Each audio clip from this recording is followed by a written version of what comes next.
अस्सलाम वालेकुम।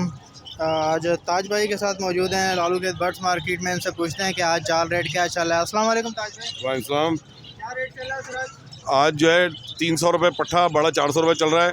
और आज की जो मार्केट है वो सही है बिल्कुल एकदम।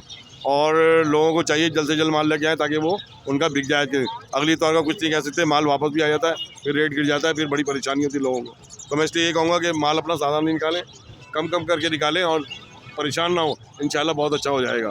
और जो वो वाइट कॉकटेल जो है वो 4500 का ले रहे हैं, पट्ठा ले रहे हैं 2500 का, गिरे ले रहे हैं 2000 रुपये का, बड़ा पट्ठा ले रहे हैं 1600 का, और पर्ल 3000 और 2500 रुपये, और लबर्ड जो 4000 और 200 रुपये, और फिशर जो है वो 2200 और 1700 रुपये, लुटिनो 4000 और 2000 रुपये। डब ले रहे हैं अभी? जब बिल्कुल नहीं ले रहा, 400 रुपये की नहीं ले रहा, फिशेस भी नहीं ले रहे? इनकी 400 रुपये की।